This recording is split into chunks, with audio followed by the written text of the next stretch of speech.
Esta noche en La Clave, la polémica protesta de Paraguayo Cubas. Muchos lo ven como un representante del pueblo, mientras otros como un hombre que busca conflictos. Sin embargo, él afirma que su lucha tiene fundamentos y sus protestas buscan una revolución. Preso por pintar grafitis en la sede de la Fiscalía de Ciudad del Este, después cintarear a un juez y defecar en el despacho de un magistrado. Fueron algunos de los hechos que lo hicieron protagonista. El polémico personaje para algunos actúa de manera radical denunciando hechos de corrupción, como la inacción de la justicia paraguaya en Ciudad del Este, ante el mal manejo de los recursos de la municipalidad, que se verifica principalmente en una obra inconclusa en un parque público, donde falleció una menor de edad en el 2016. Así comenzó la caminata por la justicia, que tiene como objetivo rechazar la enmienda y la cocinada en la Corte. Este martes llegaron a Asunción. En la capital, un grupo de agentes policiales y cascos azules le impedían incluso caminar por la populosa avenida Mariscal López, ante el temor de que cometa un atentado contra Muro Villaroga. ¿Por qué el gobierno vigila a Paraguayo Cubas?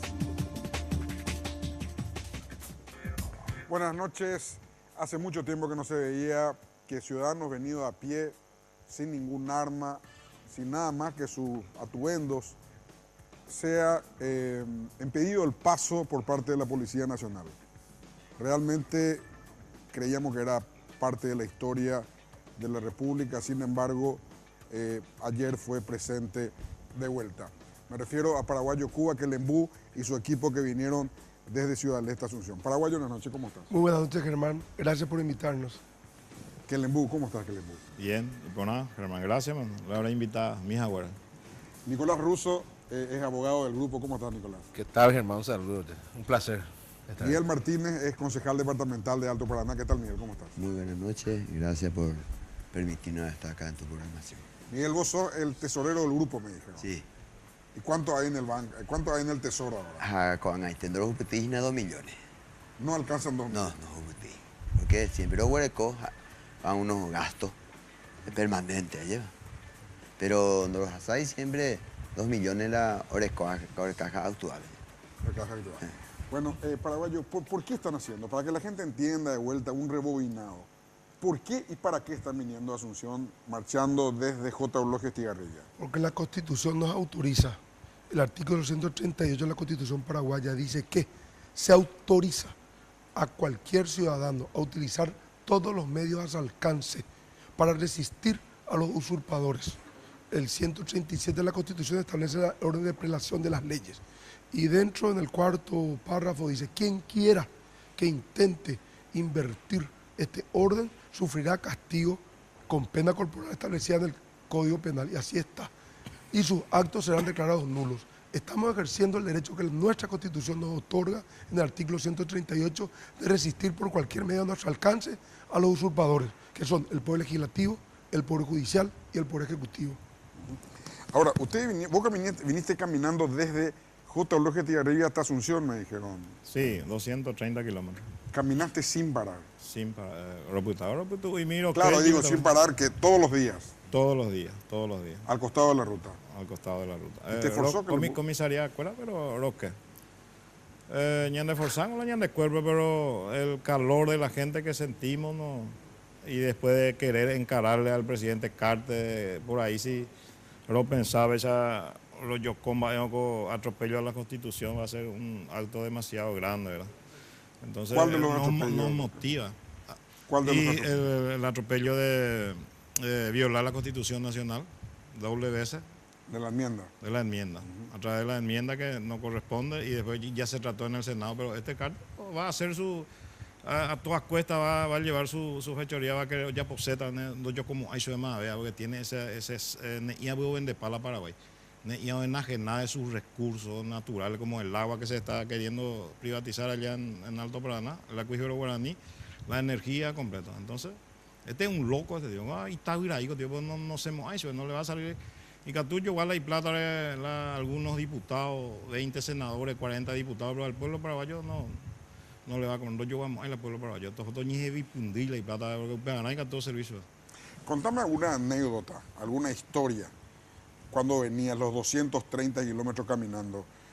Vos tenías estado físico para aguantar 230 kilómetros caminando No, ni la práctica. Y al final del día, así, ni de yucaité, pero al otro día ya me sentía otra vez animado. Pero la gente con bocinazo, que te llaman de otros países, ¿no? Y España, y Japón, y Uruguay, 100 euros, te anima. Sí. Así contribuyen. Así contribuyen y con eso venimos. Entre 30 estábamos, está la gasto, la tabla, 30 de mucho gasto por el camino. Entonces, gente o a España y o a invitar churrasquería, pero carujanguaro yucueo. O sea, mi cuña cayó, mi año georero basa. Es impresionante y gusto allá. Andas ahí solamente, recuerdo marchar no solamente por la enmienda ni el juicio político también, ¿verdad? Pero traemos reclamos del Alto Paraná, robo de 10.000 millones, intendencia, gobernación, que están todos denunciados, todos los días lo denuncian, pero yo lo denuncié y socio Cueva Bellé. Ni un gobernador ni un intendente roba sin la complicidad del INAM, que tenía que controlar esta galletita, que a 20.000 guaraníes el kilo. Mañana le galletita, ¿cuál? Galletita colonial vale 3.000 guaraníes el kilo. 20.000 guaraníes el kilo por valor de 10.000 millones a empresas que no existen, no tiene local, nunca ha trabajado en gastronomía. Ni imagina, mira, nadie roba sin la complicidad de Enrique Riera, nadie roba sin la complicidad de la Fiscalía General del Estado y nadie roba sin contrataciones públicas que habilita a todas las empresas MAU. Cuando te oye crearte empresa, podemos ganar 10.000 millones de guaraníes.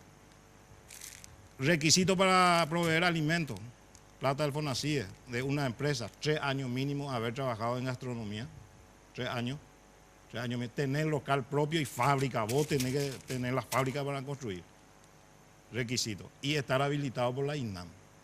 O velar que la directora de INAM habilita a empresas que no existen, no tiene local, ni no tiene teléfono, ni no tiene nada.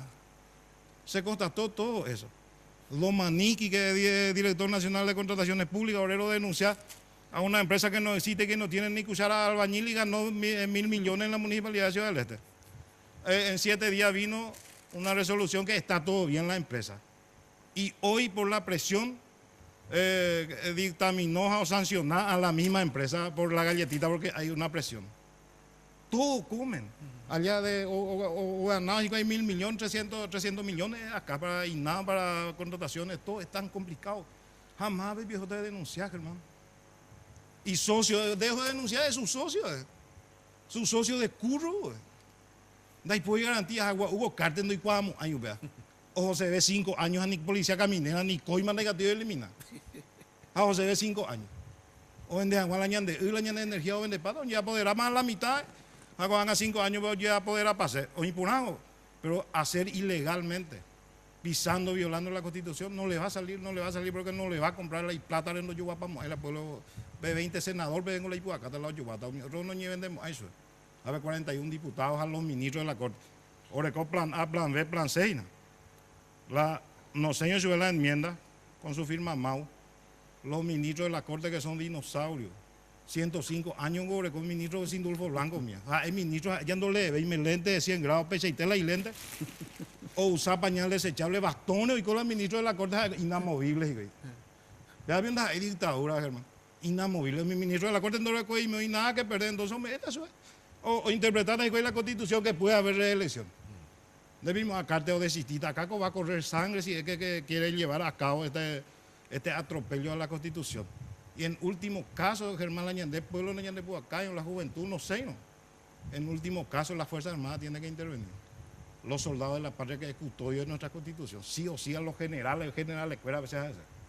Si se lleva a cabo la carta no existió, el plan de reelección, y tiene que haber acá un golpe y los militares tienen que intervenir en esta república.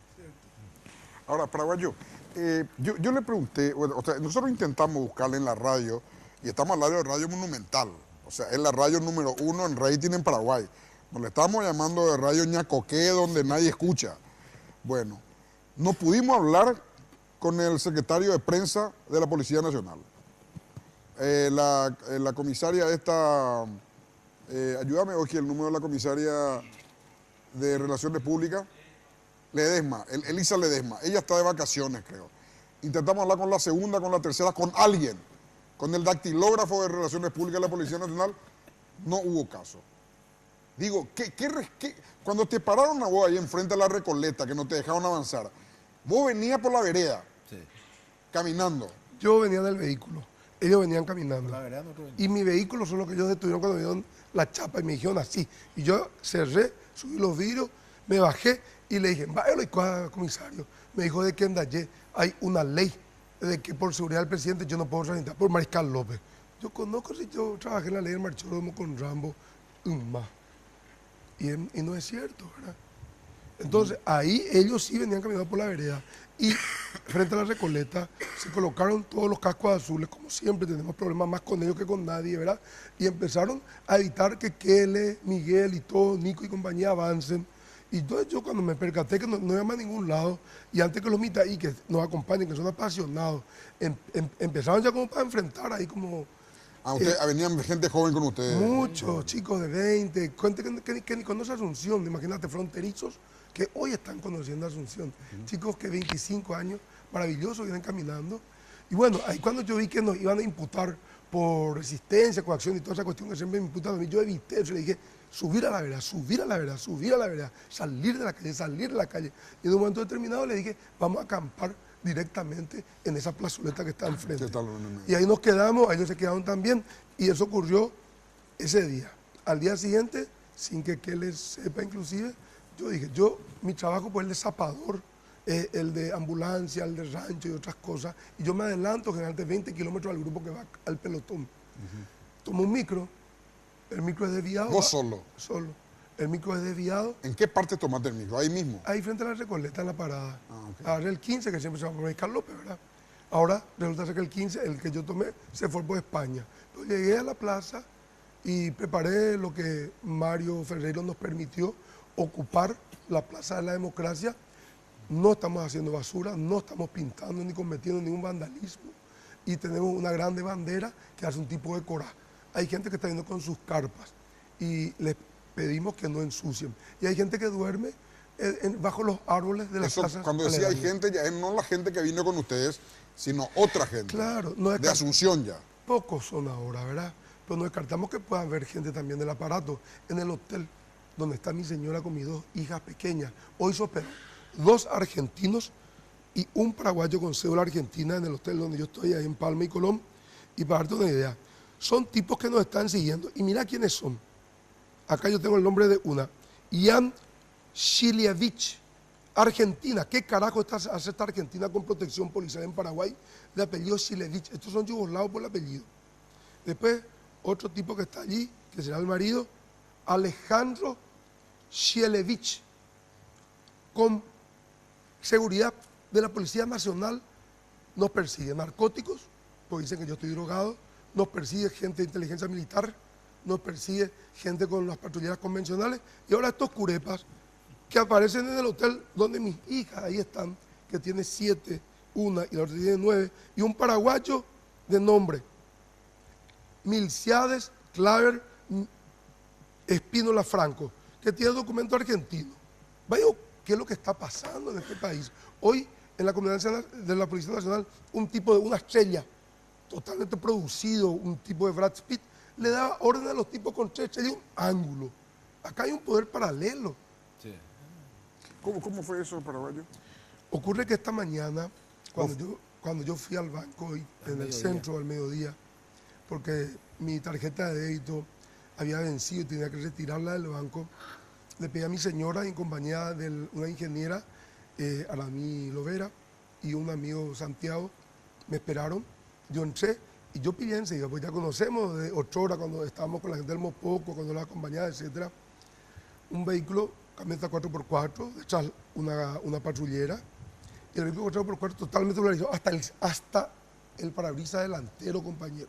Enorme camioneta con una insignia de la Asociación Rural del Paraguay y con esos típicos ganaderos virochuscos, aparentemente el vehículo todo con frontal, etcétera. Así, ¿verdad? Yo le digo a mi señora que se vaya a buscarme en la plaza y yo mismo entonces salgo, no le sigue el vehículo a mi señora, yo salgo y se mueve la camioneta. Yo conozco, ¿verdad? Mi viejo tuvo con ese problema muchos años también. Un problema que no es un problema realmente. Se bajan, yo giro a la derecha en el Banco de Brasil, 2 tipos detrás mío de civil. La camioneta se pone en la esquina. No sabemos quiénes son, están de armados. Me voy yo, viene mi señora, me subo agarro el coso que está en vivo en el Facebook, me voy enfrente del tipo, filmo, están denunciados, identificados los vehículos con su número de chapa, me acerco y pretendo romper la ventana lateral. De la camioneta. Dos puñetazos, como ya estoy viejo, ya no me da el cuerpo para romper. Chilla la rueda, el tipo se raja. Y los dos tipos ¿Y no tuviste miedo ahí, paraguayo? Nosotros ya Que estamos de adentro jugados. salgan unos balazos. Condenado estoy a muerte. ¿Qué es la vida si la misma la perdí? Cuando el yugo del esclavo como un bravo sacudí, dice la canción del pirata de José de Pronceda. Nuestro amigo Katy López nos dijo en una cena entre los perros, un mes antes de morir, esta es nuestra batalla. Nosotros somos los culpables de esta tiranía. No son estos pendejos. Vamos a salir lanza en ristre, bayoneta calada de la trinchera. Somos gente del pasado que volvemos al presente porque estamos viendo la indolencia de la juventud. Nos van a matar de cualquier modo. O Carter renuncia o termina en Tacumbú, que ya estoy acostumbrado, ¿verdad? Y ayer yo estaba en La Chispa, que es un local de chicos muy ágilmente y formados, algunos en cuestiones cívicas, y un vehículo con terminación 111, CBX creo que es, me sigue cuando yo me voy a la casa del doctor Joel Filarti a la noche a las 2 de la mañana, porque Joel es el que va a dar el banderillazo oficial para iniciar el rally de los grafites de las casas de todos los tipos que te acabo de mencionar en los distintos poderes del Estado, de sus amantes y de sus chongos. El chongo de Gustavo Leite, el chongo de mi primo Tiki Crubas, entre otros. No solamente yo no soy homofóbico, yo soy padrino de un casamiento gay, fui un gran mirador de Petunia, fui testigo de casamiento de mis primos que vienen de Estados Unidos, que se casaron entre hombres, pero estos tipos no asumen.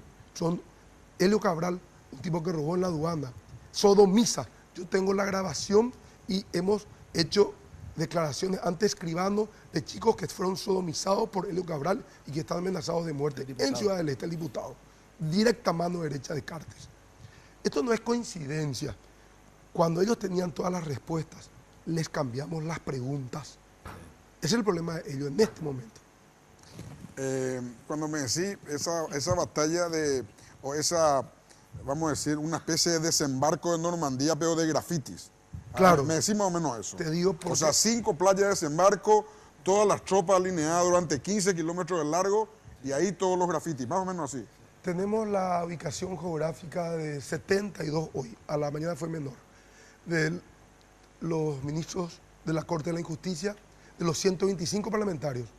Yo opino de una manera radical y puede que ellos no coincidan conmigo, pero es mi opinión particular, porque acá el libre albedrío y la individualidad de cada uno se respeta. De los ministros de la Corte Suprema de Justicia, de los ministros del Poder Ejecutivo y de los 125 parlamentarios, o inútiles o ladrones. Wagner, un inútil. Richard, un inútil. Se fueron a Guajoré, un comisario les dio orden de que salgan de la calle, ellos son senadores de la nación. El tractor avanzó sobre casa de personas que tienen título. Nosotros tuvimos Guajoré, cuarta, tercera, segunda y primera línea y conocemos exactamente lo que está ocurriendo allí. Nos fuimos a IU, conocemos la calidad de suelo de Guajoré como la calidad de suelo de IU. En Guajoré, en una hectárea, vos podés cultivar 3.800 toneladas de soja. En IU, que es tierra, suelo tipo 3, apenas 1.200 toneladas por hectárea. Pastoril, Guajoré, 4 animales. IU, un animal. Por hectárea. Por hectárea. Estos bandeirantes pusieron ya la frontera en Coronel Oviedo. Nosotros izamos la bandera ya del Brasil frente a la Recoleta y vamos a izar ahora la bandera del Brasil y cantar su himno en la Plaza de la Democracia. Porque tenemos, a partir de este momento, Rapailandia, el Palacio de los Bandeirantes está en Asunción y ahí está Horacio Cartes haciendo oficina. En ese nivel Vamos a hacer estamos. una breve pausa, paraguayos. Tenemos que hacer una breve pausa. Y están decididos estos muchachos. Y ya veo cómo esas 120... ¿Me puedes contar quiénes son las 120 casas que van a pintar? Bueno, a la vuelta de la pausa nos va a contar paraguayo. Y bueno, me imagino cómo van a estar cuidando, porque no sé si va a haber policía suficiente para cuidar las 120 casas. Y estos muchachos probablemente se van a escaburrir como esas lauchas por ahí y van a poder llegar a pintarlas. Pausa y volvemos.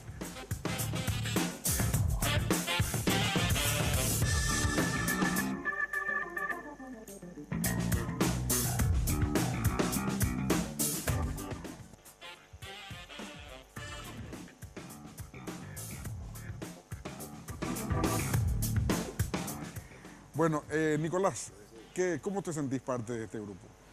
Y nosotros acompañamos decididamente la lucha porque estamos en una democracia, yo le califico, ¿verdad? Esta es una democracia de motochorros. El orden público en Paraguay desapareció. Nos cagaron la democracia y nosotros peleamos en su momento para traer la democracia. Fuimos torturados, estuvimos en la cárcel. ¿Y ahora qué vemos? Mueren como sapos nuestros jóvenes en las motos, se saquean las instituciones públicas, no hay castigo. En Foz de Iguazú, al cruzar el puente en Ciudad del Este donde vivimos, los 25 concejales están presos y el intendente saliente y entrante también. La famosa operación Peculio que desencadenó la Policía Federal. Y es en Foz. Y la intendente ahora es la concejala suplente. En este momento en Foz, y bueno, hay que terminar la impunidad. La Policía Federal hace su trabajo, pero esa es una Policía Federal que 2 o 3 años investigó. Traje un aparatito y cualquier televidente puede ver en los diarios de Foz de Iguazú, como ejemplo, ¿verdad? Traje un aparatito así, comenzaron durante un año a medir el grosor del asfaltado en todo Foz de Iguazú. Y de ese sacaron el cálculo de cuánto se robó. Y después le controlaron todos los otros y juntaron el asunto. Una noche trajeron 100 patrulleras y toditos amanecieron presos al día siguiente, después de 2 años de investigación. Eso al otro lado del puente. Y de este lado pasar es al revés. Cártel se va y se abraza con una familia que hace 15 años, nosotros le conocía a Javier, tenía un pantalón, una camisa y ahora tiene vehículos, sale $200,000 y se pasea por todos lados. Y avión. Avión es poco. ¿Y qué pasa? Después te aparece una plaza pública, gastan 1.800 millones para reformar la plaza y resulta ser que deja un cable pelado, viene una nenita de 3 años y se electrocuta y muere. Y la fiscalía no le imputa, creo que al electricista no sé qué le imputó. Entonces, acá hay una impunidad total. Y sale y dice que fue un accidente, nomás pues, si va a comenzar a hacer, o sea, nosotros si le vamos a llevar a nuestro hijo de 3 años o de 4, tendré que cuidarte para irte a la plaza de Ciudad del Este, para que no se electrocute. Entonces, estamos mal. Y ellos hicieron una apología del marketing. Tienen un sistema, el mismo esquema de Cártel. Compraron todos los medios y cada hora transmite que la ciudad es la mejor del mundo. Te aseguro que vos comprar un vehículo y recorrer los barrios y te vas a quedar en el taller por lo menos un mes. ¿Verdad? Ciudad del Este no es como la gente cree ahí la parte linda y demás. La Ciudad del Este tiene casi 20 barrios y tiene como 47 asentamientos. Yo fui concejal hace 20 años atrás y me sé perfectamente el tema. Y ahora, y forzadamente, ahora toda la obra de infraestructura están haciendo en el Ministerio de Obras Públicas. Porque ya no da más. Entonces, ¿qué es lo que nosotros no vamos a vivir 100 años, como dice el Payo? ¿Qué es lo que vamos a quedarnos en nuestras casas? A ver, un asalto a mano armada en nuestra frente por parte de las autoridades que supuestamente tienen que representar. Claro. Sí, una democracia, mira, el orden público desapareció en Paraguay. No puede ser, señor. 7 millones de habitantes nomás somos, Germán. ¿Dónde vos, por ejemplo? Te voy a dar un ejemplo. ¿Usted vio una vez en algún canal de Paraguay, alguna vez, alguien que hizo una campaña de concientización para que no se muera el tema de cómo arrancar una moto, cómo... La gente va como cururú y se mandó el accidente, es una locura. Entonces, digo nomás, por eso a nosotros decidimos, yo seguía salir a caminar detrás de Paraguay y le dije, ya, ¿cuál democracia fallida? No tenemos la democracia tiene que ser diferente. Tiene que haber un orden, las autoridades tienen que ser autoridades, no tienen que robar, la justicia tiene que actuar. No, acá es una complicidad absoluta. Todo es simulacro de legalidad. Y entonces, ahí está el tema. Sabemos, nos trataron de loco, más hasta mira yo, cuando comenzó, tipo, y tal vez más, el típico lo que gana es enfrentarse al sistema famoso. No, que para cártel multimillonario tiene cigarros. Ustedes están decididos a enfrentarle al sistema. Así como esos muchachos jóvenes del EPP son 25 o 30 tipos, saben que no van a poder llegar al poder, pero están ahí creando problemas. Hoy, ¿sabes qué le dije a unos jóvenes de Cacupé que vinieron? Vinieron jóvenes de Cacupé que ayudan a la reforestación, ellos vinieron a la plaza. ¿verdad? Y le dije yo, y le dije, ustedes saben lo que pasa en Paraguay, le dije. Que usted leyó el comunicado del EPP. No, ¿qué dice? No tocar la naturaleza. ¿Y cuál es la sanción? La muerte. Entonces, ¿qué está pasando? Le dije. El EPP, el brazo armado, la CEAM,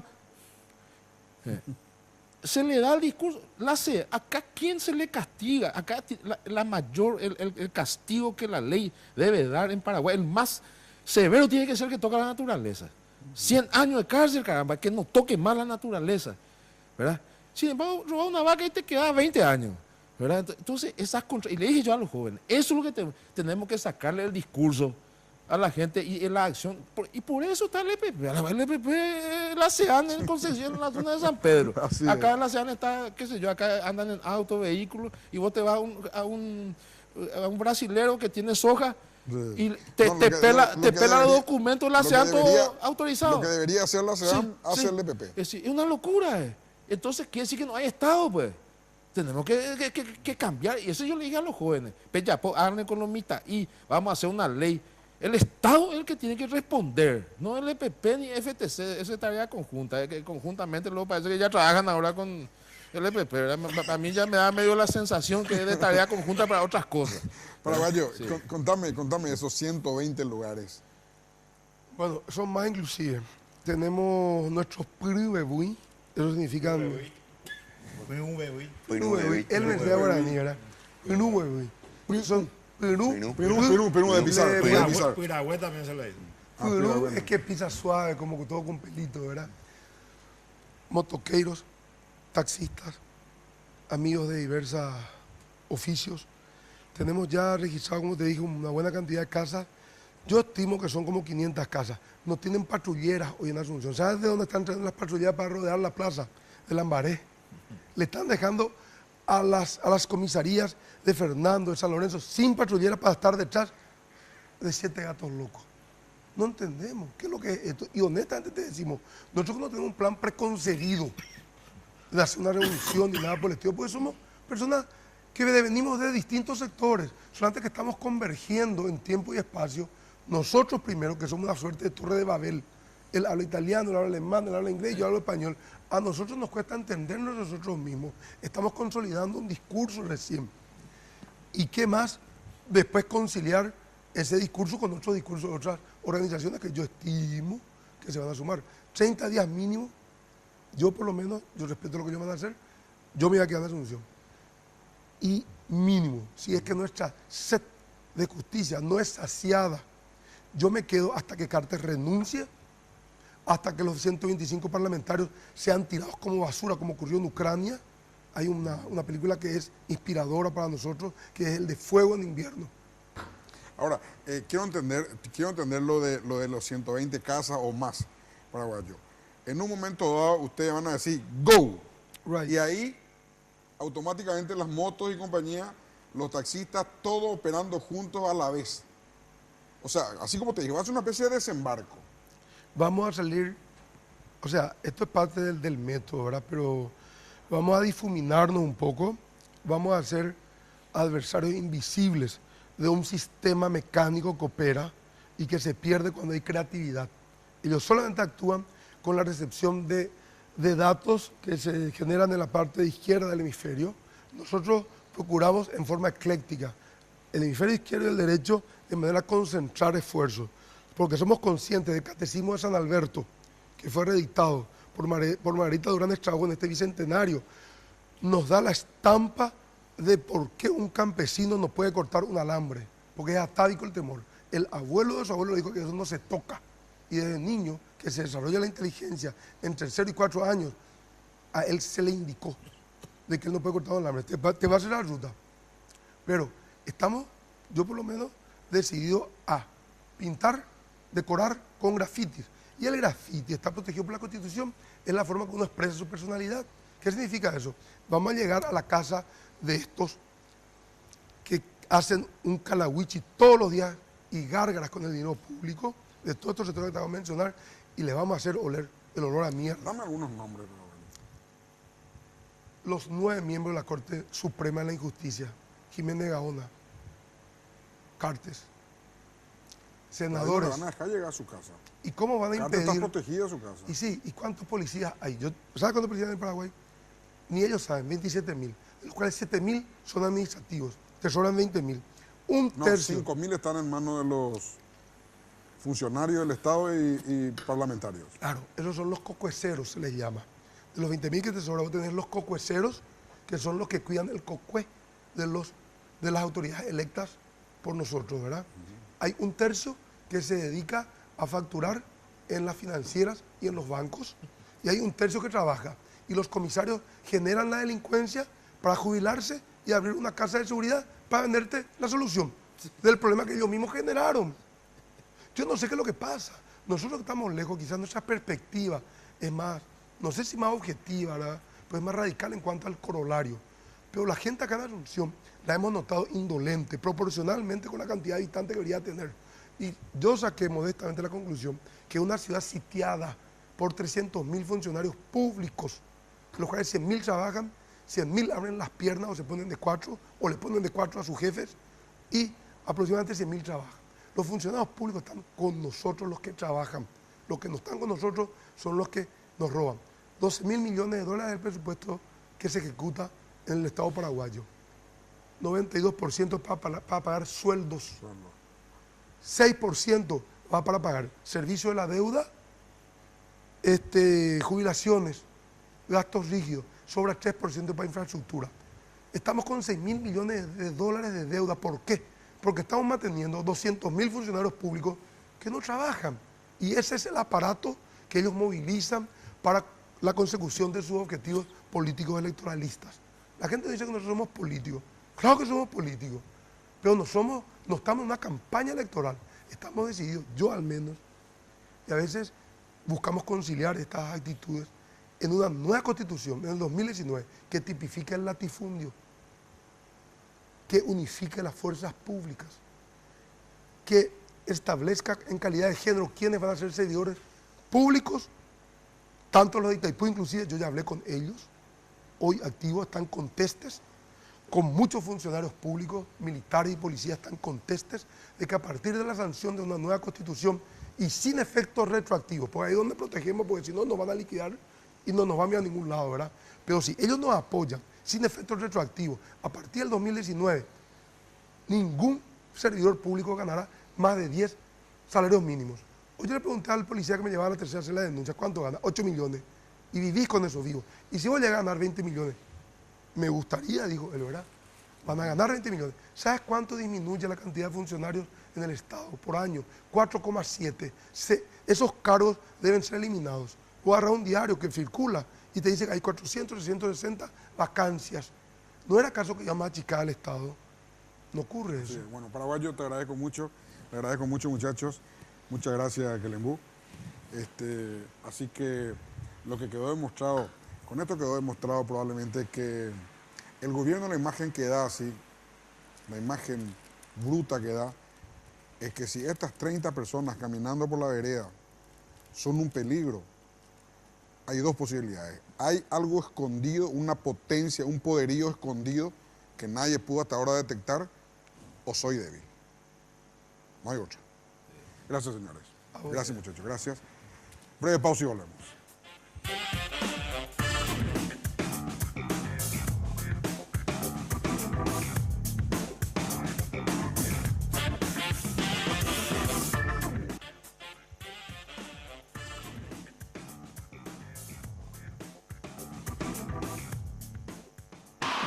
Seis casos de feminicidio en este primer mes del 2017. Uno de los casos ocurrió en el este del país. Un hombre mató a su esposa y luego se suicidó arrojándose frente a un camión. La víctima estaba por viajar a España. El hecho ocurrió en horas de la mañana de este martes, en una vivienda en la fracción Los Horneros de Ciudad del Este, donde fue encontrada la mujer de nombre Lorenza Sánchez, de 40 años, con golpes en la cabeza presuntamente aplicados por su pareja, de nombre Sergio Procolato, de 40 años, quien se presume propinó varios golpes a la víctima con un objeto contundente que le produjo la muerte.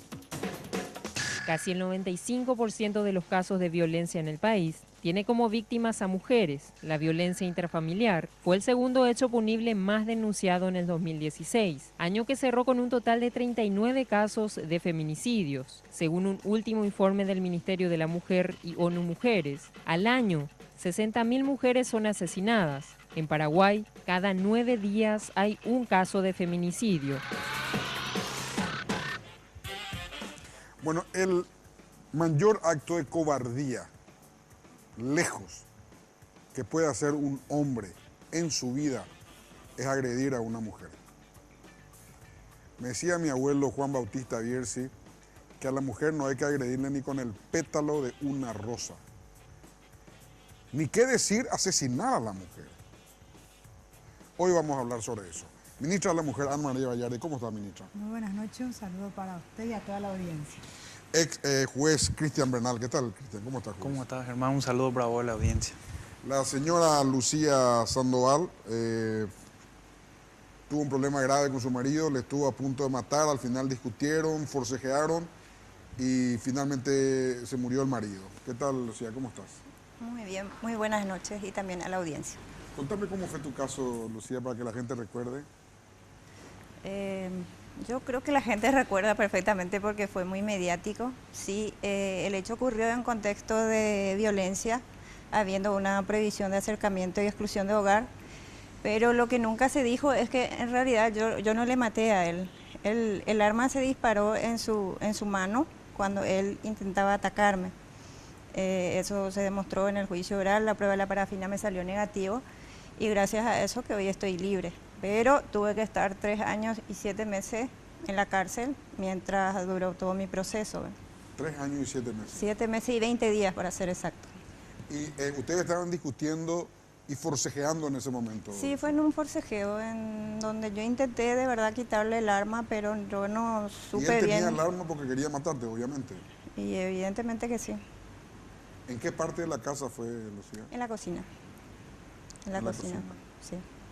¿Fue de un solo tiro? Sí, así fue. Así fue. Bueno, y él te pegaba, ¿por qué no podía acercarte a tu casa? Contame esa parte anterior. Porque de verdad que yo ya había hecho varias denuncias que terminaba retirando. Eso sucede con muchas de las víctimas hasta hoy día. Y al final, la última denuncia que yo hice, la hice decidida a continuar hasta que él salga. Y cuando yo radiqué mi última denuncia fue que a mí me entregaron una notificación de exclusión para él.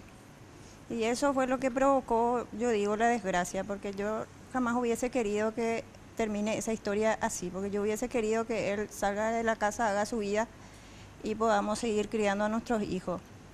Sin embargo, en un solo instante mis hijos se quedaron sin papá y sin mamá a consecuencia de eso. Esa es la consecuencia más trágica que yo veo de la violencia que termina en caso de feminicidio. ¿Dónde estaban tus hijos en ese momento? Era medianoche. Mis hijos estaban dormidos. Ah, estaban dormidos. Estaban dormidos, pero obviamente pero ahí despertaron, obviamente. claro. Y le vieron claro. a su papá muerto ahí en la Sí, eso fue así. cocina. ¿Y cómo era la agresión que te hacía? Al principio eran agresiones verbales, como pues, generalmente la violencia comienza de esa manera y después eso se va acentuando hasta llegar a las agresiones físicas, ¿verdad? ¿Y por qué una mujer, Lucía, para tratar de entender nomás las circunstancias en las que se da, por qué una mujer que está siendo agredida, que está siendo castigada, con dolor, su autoestima por el piso, dolor físico, a veces teniendo que dar explicaciones porque tiene un ojo morado a sus amigas, a sus parientes, ¿por qué no denuncia? ¿Por qué acepta y aguanta todo eso? Esa es la pregunta que se hace de repente mucha gente que no vivió y no comprende esta situación. Nadie, ni una mujer, yo creo que va a estar soportando agresiones porque ella quiere. Y muchas veces la sociedad misma dice, porque es una haragana, porque quiere ser mantenida. Y no es así, muchísimos otros factores. Así que como bien decía, tu autoestima por el piso, de repente no tenés gente que te apoye, tu propia familia, influye la religión, toda la sociedad que querés mantener una familia para que tus hijos tengan un papá y una mamá. Y muchas otras cuestiones. Y también la afectividad. De repente uno cree que ama a esa persona y no ve más allá de eso. Eso es lo que te impide. Sí, piensa que es la vida que le toca y que si no va a poder tener otra vida, que es lo que le tocó y lo normaliza. Es natural. Ministra, ustedes en el ministerio tienen bueno, me supongo que las denuncias han de ser miles, por miles en el ministerio. ¿Qué hace el ministerio para evitar, y una vez que ya se produjeron y que ya es grave la situación, digo, tratar de solucionar eso y separarle o hacer algo que finalmente acabe con todo eso? Bueno, en el Ministerio de la Mujer tenemos dos servicios. Una línea, la 137, que es 365 días al año, 24 horas. 137. 137. Uno llama ahí y la atiende alguien. Le va a atender un equipo interdisciplinario que está compuesto por psicólogas, asistentes sociales y abogadas. Vamos a intentar, ministra, no, para saber nomás cómo funciona. Ojalá, sí. Vamos a intentar, vamos a ver si... bueno, y uno llama ahí, ¿cómo hace, ministra? Bueno, y ahí uno puede hacer, esa línea no es solamente para hacer denuncias. Ahí está. Puedo hacer una denuncia de una mujer que fue agredida por su marido, ¿verdad? La línea, señor, es para asesoramiento, no tomamos denuncia, la denuncia se formula de las comisarías. ¿Cuál sería el caso, señor? Ah, bueno. No, estamos llamando nomás de un programa de televisión, estamos acá con la ministra. Queríamos ver cómo funcionaba. Muchas gracias. Dale, señor, hasta luego. Ahí está. Funciona, ministra. Sí. El tema es que esa línea 137, yo siempre digo que la utilicen, como he dicho, no es para hacer denuncia. También para hacer denuncia. ¿Pero en qué sentido? Yo soy Ana y Lucía vive al lado de mi casa y yo escucho que se pelean. Entonces yo llamo y digo, yo soy la vecina, no me quiero identificar porque no hace falta. Entonces, estoy escuchando esto es normal, ¿qué puedo hacer? Entonces se le da asesoramiento, se le puede decir, bueno, ¿usted cree que la persona está en riesgo su vida? Entonces nosotros ahí mandamos al 911, ¿verdad? Hacen eso entonces. Eso es el caso que esté en riesgo la vida. El caso está en riesgo la vida. Si no, yo misma, Ana, me siento arriba y llamo y le digo, yo no quiero denunciar, pero siento que estoy que me está agrediendo, ¿cómo puedo hacer? Le invitamos que venga al Ministerio de la Mujer. De 7 de la mañana a 4 de la tarde en el Ministerio de la Mujer y en los centros de referencia que tenemos en diferentes ciudades, le atiende a un mismo equipo interdisciplinario y que tiene orientación legal y asistencia psicológica. Todo es gratuito y es confidencial. Esto es importante destacar, porque muchas veces yo no me voy porque le van a contar a mi marido. No, nosotros no le contamos a nadie. Eso va a empeorar. Claro, definitivamente. Entonces, se hace la contención psicológica, se le explica las consecuencias de una violencia, se le dice las alternativas legales. Nosotros no los obligamos a la gente que denuncie. A veces vienen y dicen, yo le quiero, como pasó una persona mayor, vino, yo le quiero denunciar a un hijo mío por este y este motivo. Quiero que ustedes me acompañen a la fiscalía porque no me animo a ir sola. Nosotros le acompañamos a esa persona, ¿verdad? Entonces, o nos llaman, yo presenté mi caso en ante de tal juez y o en la policía, en tal comisaría, no me quieren tomar los casos. Nosotros les acompañamos. Ministra, ¿y la estadística cómo va? La estadística, acá yo quiero resaltar algo muy importante. La violencia física, según un estudio que nosotros hicimos en el 2013, se denuncia en un 30% solamente. ¿Qué significa? Lo que te quiero explicar es que los datos que yo te voy a dar ahora está sumamente subregistrado, ¿verdad? Por cada una mujer golpeada que denuncia, hay 3 que no están denunciando. O sea, esa es la dimensión. Nosotros tenemos en el Ministerio de la Mujer y en los 4 centros de referencia que tenemos alrededor de 21 mujeres por día que vienen, ¿sí? Y tenemos alrededor de 5.000 al año. Entonces uno dice, pero 5.000 no es tanto. Ahora, yo les quiero comentar que también según este estudio, solo el 1,7% de la denuncia llega al Ministerio de la Mujer. Estamos hablando del 1,7% de ese 30%. Entonces, imagínense cuán subregistrado está esta realidad. Y yo quiero comentar a lo que había, complementar a lo que dijo Lucía. Cuando la mujer está dentro de un círculo de violencia, dice, es dificilísimo romper por todo lo que ella explicó, pero por otro motivo más, Germán. No nos olvidemos que el agresor es la persona que ella eligió en el sentimiento. No es un extraño que viene y me pega. Y tampoco no es que me levanto, hoy te pego. Hay todo un proceso que en la primera fase ni el agresor ni la agredida son conscientes de dónde están inmersos. Por eso cuesta romper ese ciclo. No nos olvidemos que también te dicen, le vas a dejar al padre de tus hijos sin papá, pensá, vos te casaste para toda la vida, hay mucha presión familiar. Hoy en día que creo que a lo mejor eso cada vez hay más. Y vos preguntaste algo y también te va a corroborar Lucía, ¿por qué la mujer no denuncia? Y la denuncia por ese tema, no, ya va a pasar cuando el ojo está morado, tengo la costilla rota y me voy y denuncio. Cuando me curé el ojo, cuando ya no me duele tanto y él me promete 1001 veces que no va a volver a repetir, yo retiro la denuncia. Cuando yo decido denunciar y quedarme fija, cuando las vidas de mis hijos están en peligro. Ahí sí. Cuando la violencia baja Traspasa. a otro nivel, y entonces ahí es...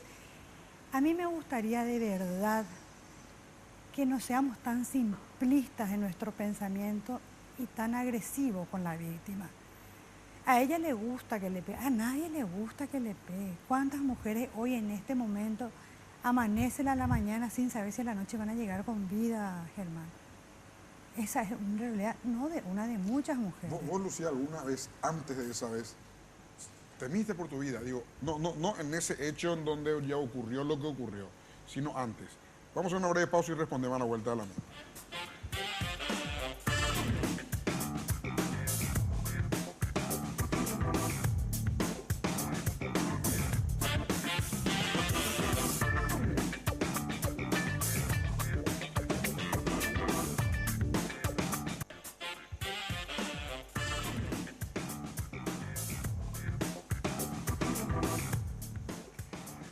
Juez, vos como fiscal hiciste la ley No, que hoy está en vigencia. no. Yo te quiero aclarar. Simplemente estoy trabajando en el tema de lo que es feminicidio, la lucha contra la violencia contra las mujeres hace 8 años. Hace 8 años.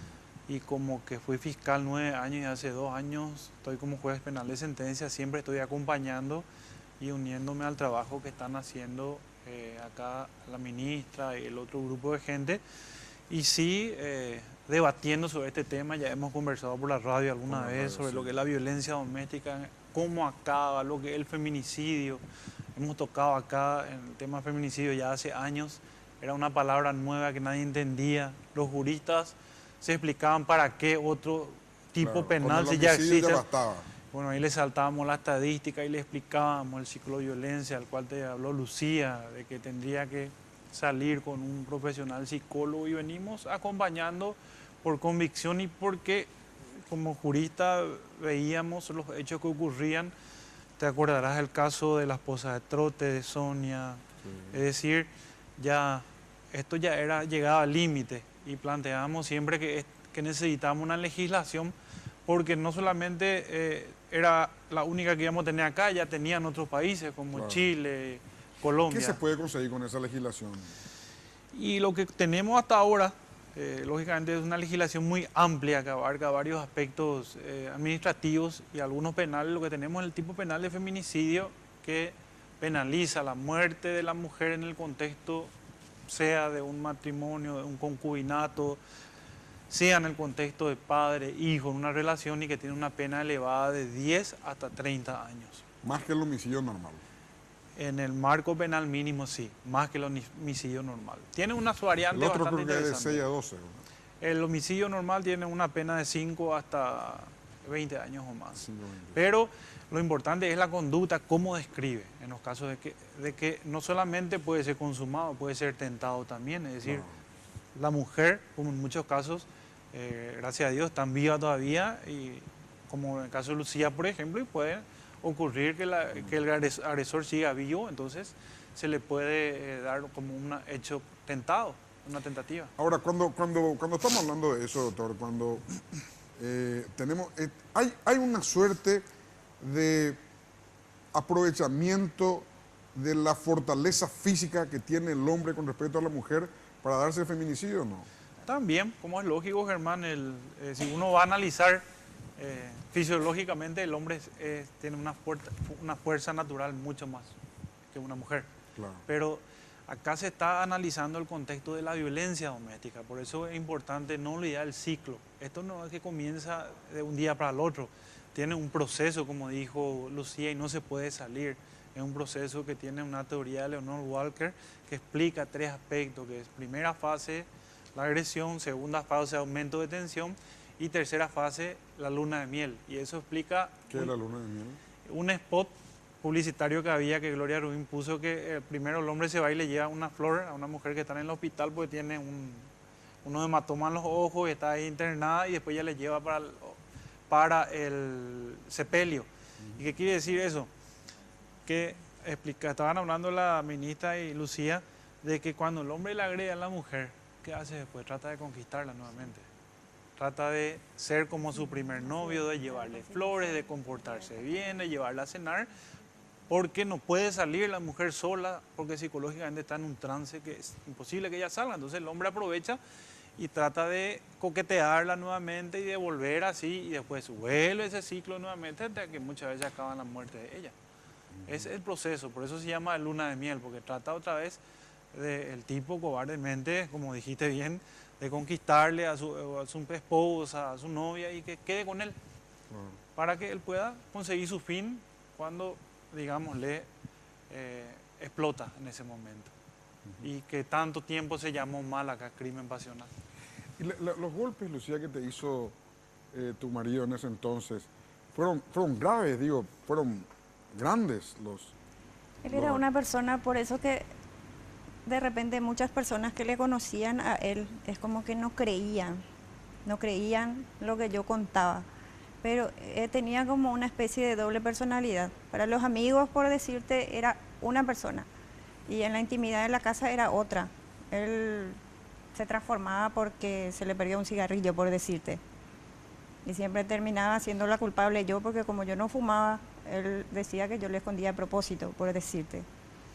Y él... ¿Y a ella te pegaba? Sí, pero no siempre eran golpes de puño, de repente eran... Y el proceso cuando, como dice acá el juez, cuando te pega, pero después te conquista otra vez, ¿cómo es ese proceso?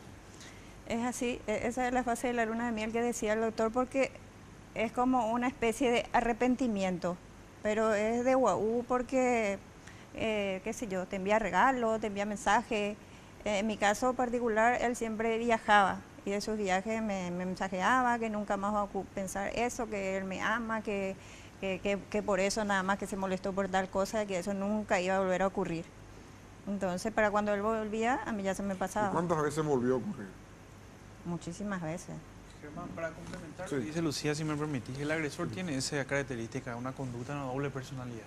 Ante la sociedad, ante la cena, ante los acontecimientos, él es un caballero, es el mejor, que en la casa tiene otro tipo de conducta. Y generalmente el agresor, en las reuniones sociales, por la situación de vulnerabilidad que está la mujer, él le domina a ella. Le mira, le controla, muchas veces tiene que asentir para poder realizar ciertas cosas. Esa es la característica de la violencia. Es un poco duro, pero es así. Por eso digo, y en el ámbito de la justicia, como siempre planteamos, y en la policía, en todos los ámbitos, hay agresores. Y es fácil, juez, esto es fácil de demostrar en un juicio. Con una pericia. O es como la violación, que es difícil de demostrar. No. Se tiene en cuenta justamente la situación de vulnerabilidad de la mujer. Se tiene que tener en cuenta como un niño viene y te cuenta, Germán. Cuando un niño, siempre comparo, la declaración de un niño es tan parecida a una declaración de una mujer víctima de violencia doméstica, porque es la primera declaración que es muy importante tenerla en su momento, porque ese es tu elemento. Y tiene que ser creíble. Nadie va a venir a decir que vos le pegaste teniendo hematoma, teniendo golpe, no te van a inventar, es muy difícil. Inventado para decir que le pegaste. Claro, así como el niño no te va a inventar que vino fulanito, me tocó, una cuestión de... Entonces se tiene en cuenta eso, ese es el primer paso. Después el estudio forense, psicológico y psiquiátrico, que es fundamental para eso. Por eso el acompañamiento, como visto que hiciste la llamada, es importante en esos primeros momentos, por los organismos de justicia y de prevención, que esa ley establece claramente esos puntos para trabajar, ¿verdad? Perfecto. Sí, Lucía. Para continuar con lo que decía el doctor nomás, a mí me parece sumamente fundamental que los funcionarios judiciales y los de la policía se capaciten, porque de repente no entienden ellos lo que es, no entienden el trato que le tiene que dar a una mujer que sufrió víctima de violencia. Yo viví en carne propia a la fiscal, todo el mundo conoce mi caso, fue muy mediático. La fiscal de mi caso nunca reconoció que yo fui víctima de violencia. Ella investigó a partir de que hubo un hecho, a partir de que hubo una persona fallecida, pero nunca investigó lo que sucedió antes, los antecedentes. Ni siquiera ella creyó que yo fui una víctima de violencia con todas las denuncias que yo había hecho, por decirte. O sea que falta mucho todavía acá y ojalá que haya compromiso de parte de las autoridades en ese sentido y por lo menos se interioricen. Ministro, yo creo que hace falta una campaña importante para capacitación. Para capacitación, no solamente para concientizar a la gente, al pueblo paraguayo. Ahí, si me permitís, yo también quiero decir justamente que este tema de la violencia contra la mujer tiene grado a nivel global que ya se considera como una pandemia. Y hay que tener en cuenta que cuando llega esa poca denuncia que llega a las autoridades, estamos hablando de que 70% queda oculta, cuando llega a las autoridades hubo un ciclo de muchísimo tiempo, muchísimos años de otro tipo de violencia o de otros testigos como son la familia, los amigos, los compañeros de trabajo, que se tienen que involucrar. Esto ya no es un problema del ámbito privado de cuatro. Total, te dicen, después ellos se arreglan y yo quedo mal. Bueno, busquen otras alternativas, llámenos, nosotros podemos llamarle a las personas, a las víctimas. Hay que involucrarse, porque si bien es el gobierno, el Estado, el primer, digamos, garante de la vida del ciudadano, en este problema, si queremos erradicarlo en generaciones futuras, no en esta, tenemos que involucrarnos todos. Hay que convencer a la gente, sí. Hay que convencer a la gente. Y hay que convencer a la gente que a nadie le gusta ser golpeado. Ese es otro punto. Y si las mujeres retiran las denuncias, hay que entender en que se encuentran en un ciclo violento. Sí. No hay que juzgar con tanta liviandad este problema. Ministra, muchas gracias. Gracias. Gracias, Lucía. Muchas gracias, juez. Por favor. Muchas gracias. Si Dios quiere, nos volvemos a encontrar en 8 días más.